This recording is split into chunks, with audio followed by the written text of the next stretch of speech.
I was in my early 20s, living in a city I still didn't know very well. One Friday night, I was out with friends at a bar in a trendy but slightly sketchy part of downtown. I did the responsible thing and decided to leave my car and call an Uber home.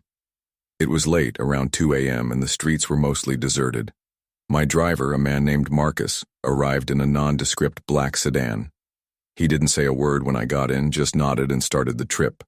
The silence was a bit awkward, but I was tired and just wanted to get home, so I put in my earbuds and looked out the window. My apartment was about a 15-minute drive away, a straight shot down the main highway. I tracked the first 10 minutes of the trip on my phone's GPS. Everything was normal.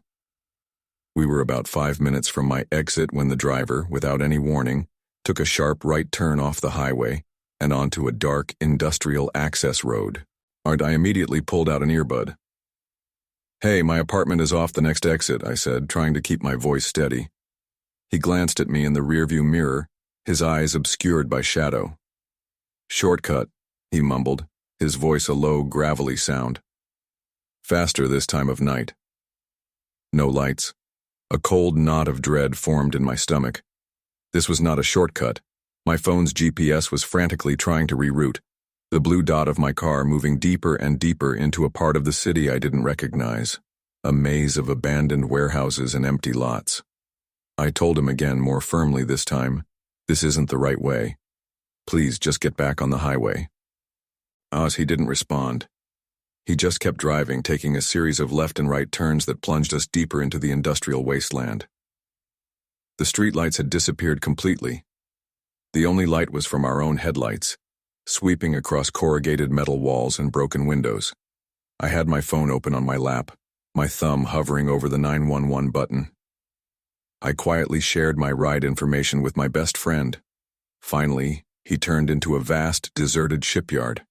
It was a forest of rusted cranes and massive, decaying container ships, all silhouetted against the faint glow of the city on the horizon.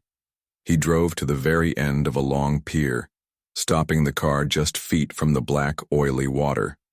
Then, he killed the engine. When the sudden silence was deafening, my heart was pounding so hard I could hear it in my ears. We sat there in the pitch-black car for what felt like an eternity. I didn't move. I didn't breathe. I was waiting for him to do something, to say something. Finally, he shifted in his seat and slowly turned to face me. In the dim light from my phone screen, I could see his face for the first time. He wasn't angry or menacing. He was crying. Tears were silently streaming down his face. "This is where it happened," he whispered, his voice choked with grief. "Right here, a year ago tonight." He pointed a trembling finger out the windshield towards the dark water. "My daughter. She called for a ride, and she never made it home." And he looked at me, his eyes filled with a profound, terrifying sorrow. I drive every Friday night. I pick up girls who look like her, and I bring them here. I just want to show someone. I just want someone to see where she was last seen. He wasn't a predator. He was a grieving father who had lost his mind. But in that moment, the distinction didn't matter. I was trapped, miles from safety, at the mercy of a man whose pain had turned him into something unpredictable and dangerous. I spent the next 30 minutes talking to him, my voice calm and gentle, even as terror screamed through every fiber of my being, until I finally convinced him to take me home. I had an early morning flight to catch for a business trip, so I ordered an Uber to take me to the airport at 4:30 a.m. The driver, a man named Robert, was incredibly friendly and talkative from the moment I got in the car. Normally, I'm not one for conversation that early, but he had a cheerful energy that was kind of infectious. "Headed to the airport, David?" he asked, his eyes crinkling in a smile in the rearview mirror. "Big trip?" "Just a quick one for work," I replied, a little surprised he used my first name. I figured he must have seen it on the app. The conversation was normal for a while. We talked about the weather, the traffic. Then it took a strange, personal turn. "So," he said casually, "how's Jessica doing?" I was sorry to hear you two broke up. She seemed like a really nice girl." I froze. Jessica was my ex-girlfriend. We had broken up 2 months ago. My full name is common, But hers isn't. And there is no possible way her name would be on the Uber app. "I'm sorry," I said, my voice suddenly cold. "How do you know that name?" He just chuckled. "You kids, putting everything online these days. That picture of you two in Hawaii was really something. Shame it didn't work out." My blood ran cold. That photo was on my Instagram account, which was set to private. I didn't have many followers. I stopped talking, my mind racing. Who was this guy? I looked at his profile on the app again. Robert, 5-star rating. I tried to calm myself down. Maybe he was a friend of a friend. Maybe I had met him somewhere and forgotten. He kept talking, his cheerful tone now feeling deeply menacing. "You must be worried about your mom too," he said, shaking his head with faux sympathy. "That gallbladder surgery can be tough at her age. I hope she's recovering well." That's when my terror became absolute. My mother's surgery was a private family matter. I had only told a handful of people. There was no social media post, no email. There was no way a random stranger could know that. And this wasn't a random driver. This was a stalker. Someone who had been meticulously gathering information on me and had somehow engineered this encounter. I was now trapped in a car with him, doing 70 miles an hour down a dark, empty highway. A full 20 minutes still to go before we reached the airport. The friendly chatter was a mask for a terrifying, calculated obsession. I mumbled a reply, trying to act normal, while my fingers frantically texted my brother. "In an Uber to the airport.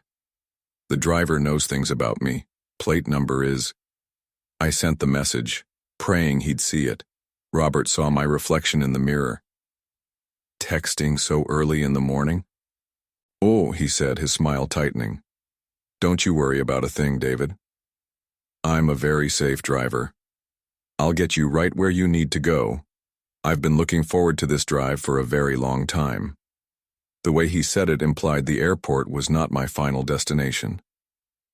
For the next 15 minutes I sat in absolute suffocating silence, my heart pounding, as the man who knew all my secrets drove me through the darkness. The moment he pulled up to the departures curb at the airport, I threw a $50 bill on the seat and bolted from the car without looking back. And my two friends and I, exhausted and covered in mud, it was after a huge music festival, and my two friends and I, exhausted and covered in mud, ordered an Uber XL to take us back to our hotel. The surge pricing was insane, but it was better than trying to navigate the post-concert chaos. Our driver, a nervous-looking man in a large black SUV, arrived and we all piled into the back row, happy to finally be sitting down. The ride was normal for the first 10 minutes, the driver silent, us quietly recapping our favorite parts of the show. Then, the driver's phone rang. He answered it on speaker, and the voice on the other end was frantic and angry. They were speaking a language I didn't recognize, but the tone was universal. The driver was getting yelled at. He kept replying in short, terrified bursts, his eyes darting to his rearview mirror. He hung up, his hands visibly shaking on the steering wheel. And a few blocks later, a sleek black sedan with tinted windows swerved in front of us, cutting us off and forcing our driver to slam on the brakes. We were all thrown forward. "What the hell is going on?" my friend yelled. A large man in a suit got out of the sedan. He walked to the passenger side of our Uber, yanked open the sliding door and shoved another man inside, into the empty middle row seat right in front of us. The man who was shoved in was bleeding from a cut on his forehead, his clothes disheveled. The man in the suit leaned in, looked at our terrified driver and said in a low, cold voice, "You know where to go. Don't stop." He then slammed the door, got back in his car, and sped off into the night. We were frozen in a state of shock and terror. We were now trapped in an Uber with a silent, bleeding stranger and a driver who was clearly involved in something incredibly dangerous. The car was filled with the smell of blood and fear. "Driver, what is happening?" I asked, my voice trembling. "You need to let us out. Right now." The driver just shook his head, his eyes wide with fear, fixed on the road ahead. "I can't," he whispered. "Please, just be quiet. Please." The man in the middle seat hadn't moved or made a sound. He just sat there staring straight ahead, dabbing at the blood on his forehead with his sleeve. We drove for what felt like an eternity, in absolute suffocating silence. The driver was not following the GPS. He was taking a series of turns that led us to a dark, industrial part of the city. We were all texting our loved ones, trying to explain the impossible situation we were in. As finally the driver pulled into a dark, empty alley and stopped the car. He turned and looked at the man in the middle seat. The man just gave a slight nod. Then, without a word, he got out of the car and disappeared into the shadows of the alley. The driver let out a long, shuddering breath and turned to us, his face pale and slick with sweat. "I am so sorry," he said. "They made me. My family, they were in trouble." He didn't explain anymore. He just drove us to our hotel, the ride thick with unspoken questions and terror. He ended the trip and didn't charge us. We never reported it. Who would we report, and what would we say? We were just three friends who, for 30 horrifying minutes, had accidentally become passengers in the middle of a crime. And my two friends and I, exhausted and covered in mud, after a grueling business trip that involved 2 canceled flights and a 10-hour layover, I landed back in my home city after midnight, bone-tired and just wanting my own bed. I stumbled out to the arrivals curb and ordered an Uber. The app told me to look for a silver Toyota Camry, license plate G5H329, driven by a man named Michael. A minute later, a silver Toyota Camry pulled up. The license plate matched. I opened the back door and slid in, tossing my briefcase onto the seat next to me. As I closed the door, I noticed the car was older and a bit more beat up than the one in the app's picture, but I was too exhausted to care. The driver looked like his profile photo, but drained of all color. His skin was pale and waxy, and his eyes, when they met mine in the rearview mirror, were vacant and dark. He didn't say hello. As he pulled away from the curb, I noticed 2 things. First, the car was cold, unnaturally so, like a walk-in freezer even though it was a warm autumn night. Second, there was a strange smell. It was a faint but pervasive odor of damp earth, wet leaves, and something else. Something vaguely like spoiled meat. It was the smell of decay. The ride was completely silent. He didn't have the radio on. He didn't speak. He just drove, his movements calm and economical. I tried to make small talk. "Busy night?" I asked. No response. I looked at the app on my phone. The little car icon was tracking our progress perfectly. Everything seemed normal, yet everything felt profoundly wrong. The silence in the car was heavy, oppressive. I felt an irrational fear begin to bubble up inside me. I spent the rest of the 20-minute ride staring out the window, counting down the blocks until I was home, my skin crawling. When he finally pulled up to my apartment building, I felt a wave of relief so intense it almost made me dizzy. "Thanks," I mumbled, grabbing my briefcase and practically jumping out of the car. I turned back to close the door, but the car was already pulling away, silently disappearing into the night. It hadn't even fully stopped. I walked into my apartment, threw my keys on the counter, and pulled out my phone to add a tip and give the driver a rating. But the trip wasn't there. My app's home screen was back to the map as if the ride had never happened. I checked my history. Nothing. Then, I got a notification. It was from Uber. It read, "We're sorry, your driver had to cancel. You have not been charged." As confused and unnerved, I tapped on the notification. It took me to the driver's profile again. Michael, 5-star rating. I stared at his picture. Something prompted me to type his full name and the city into a search engine. The first result was a news article from a local paper, dated 1 year ago to the day. The headline read, "Local rideshare driver and vehicle vanish after airport pickup."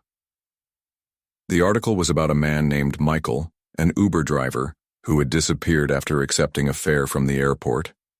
His last known location was tracked to the highway I had just driven on.